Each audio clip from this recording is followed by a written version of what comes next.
Kenya is reporting a major breakthrough in its process to secure a favorable revenue-sharing deal with the Organization for Economic Cooperation and Development, OECD.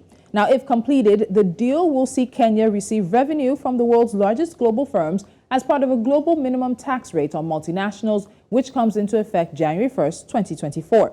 Some 135 countries have endorsed the tax pact aimed at ensuring the world's largest company pay their dues on profits made in jurisdictions where they have little or no physical presence but derive substantial revenue. However, countries such as Kenya and Nigeria have raised concerns that reforms in the international tax system will not reflect their interest in taxing these giants. The stakes are high as several countries around the world and in Africa are struggling to raise revenue to cope with crippling debt servicing costs. Dr. Iraki, an economist at the University of Nairobi, joins me now to get into this conversation. Dr. Iraki, welcome again to Business Edge. Thank you for joining me. If we get Good morning. Thank you so much. Now, if we get straight into this tax agreement has been about 10 years in the making. There's been various negotiations back and forth, in which African countries have also been part of those negotiations. So why are we still seeing holdouts now when we're just a few months or rather a few weeks away from the kickoff? Why has it taken Kenya and the OECD such a long time to work out their issues? Thank you again. And when you look at the tax issues, they're usually very internal to the country. So Nigeria has a different taxation system, Kenya has a different one, US and so on. So it is probably one of the first times in world economic system that we are having a global taxation system that takes care of all countries. So countries are worried of what is going to happen if they implement this deal. Are they going to get less revenue? Are they going to have somebody else controlling their revenues and how they tax the citizens? They're also not sure how the citizens are going to react when they realize that they are taxed. All right, so we have until they understand. Okay, so the conversations are on, and Kenya has said the negotiations seem to be going well. So let's look at one of the grouses or the areas where Kenya seems to have an issue with this particularly. So Kenya charges multinationals such as Amazon, Netflix, Twitter, and PayPal, who get some revenue without even having a very strong or even any physical presence, about a 1.5% rate of the value of their taxations as a digital tax within their operations in Kenya. So the government of Kenya already has a taxation framework. When the country said that their concern is that this new deal may move to a worser outcome for them when it comes to digital taxation, I beg your pardon. Is that a reasonable concern? Is that something that should be why Kenya is holding up from joining this pact? There's also much uncertainty about the new taxation regime because for the digital tax, we know exactly how much we can raise, 1.5% from each of those big companies that do business in Kenya. Remember, this taxation system is different from the past because they're saying if you do business in Kenya, whether you're Amazon or wherever you are, you're supposed to pay some taxes to the country where you do the business. Previously, they are not doing that. So the countries like Kenya are very happy that they are going to be getting money, a digital tax from that. And it has been very reliable because we know they do business, they get money there. But when you bring the new regime, they are not sure whether they are going to get that money. So that uncertainty is making everybody be very worried of implementation and to be cautious. No wonder they are shifting the date from one year to another. But if they knew how much money they are going to make, I think they will not be worried about that.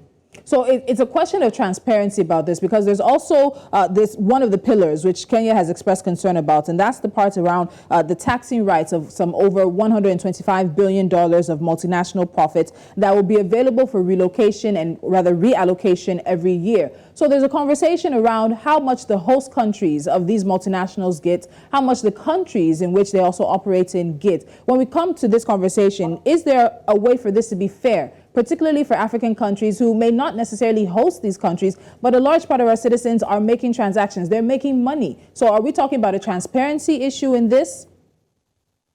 Remember that most African countries, including Kenya, have been having a serious budget deficit. They are very happy to get money, tax revenue from many sources. So they are not sure how this reallocation is going to be done, and they'll be very happy to see. So that if about 25 billion is raised from multinational corporations, what percentage does Nigeria or Kenya get? And I think that needs to come out very clear about the percentage the country will keep, how much will be taken by the mother country where the company is domiciled, should be above the board. And I think countries will be able to know whether they are raising more money or less. And I think there will be less contention. That has not come out clearly. So let's go to a worst case scenario. The implementation of the kickoff was moved from 2023 to January 1st, 2024. What would happen if the Global Tax Pact does kick off in January and Kenya is not a part of it? Have we been able to really look into what impact that would have on Kenya's ability to tax these multinationals? Kenya has a fallback position. We have been having the digital tax, so it will just continue, and we continue raising money from the digital tax. What you're not sure is whether we would have raised more money or less. But I think it is important for us, for the whole deal to come out in public. We discuss it, give our views, and we see how each country is going to benefit from it.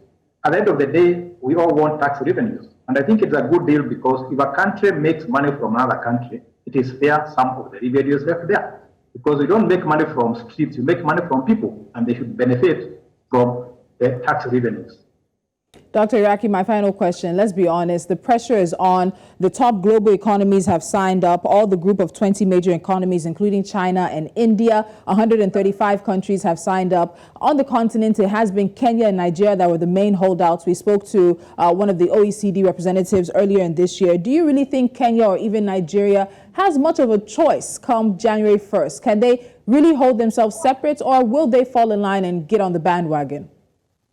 I think they will eventually fall into the bandwagon, but they'll make some good negotiations. I think Kenya and Nigeria are clever people. They are negotiating so that whatever comes, they have something to fall back on. I don't think they are that reckless. So you make me ask you, what's a win-win situation for Kenya? What does that look like to you? The win-win situation is to be assured that the new tax system is going to give us more revenue than the current digital taxes.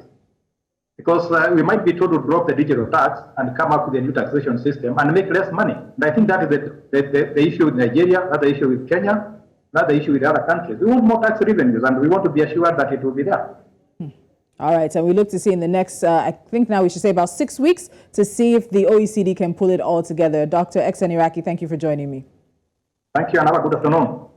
It's about 6 weeks, or let's say 7 weeks, before the OECD-backed Global Tax Pact comes into effect January 1st, 2024. What does it mean if Kenya continues to be in a negotiating stance? My guest says they will continue to collect the 1.5% digital tax that they have in place already. But what does it mean largely for two countries, the largest economy in East Africa and the largest economy on the continent, if they're unable to reach satisfactory conversations with the OECD? It's one we'll be following as the weeks move ahead, and we'll bring you a representative of the Organization for Economic Cooperation and Development as they look to kick off what is a historic global tax pact.